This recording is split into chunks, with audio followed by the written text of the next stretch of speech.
Avval pulni ko'rsatinglar. Ramit, pul soxta ekan.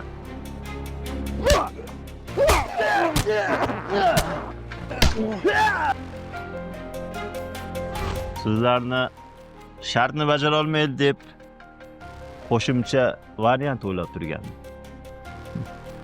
O'zinglar yoshinglar o'tgan odam bo'lsanglar ham ancha shoshli odam ekansizlar. Yaxshisi meni xizmatimga o'tinglar. Yaxshi haq to'layman. Bizda pul bor. Faqat tajriba yo'q. Sizda tajriba bor. Men senga qurilishni to'xtat deyapmanmi? To'xtat, tamom. Chollarni gapiga ishonib, uyini sotuvga qo'yibdi. Aytishicha, xaridorlar kelayotganmish. Mana uni yangilik desa bo'ladi.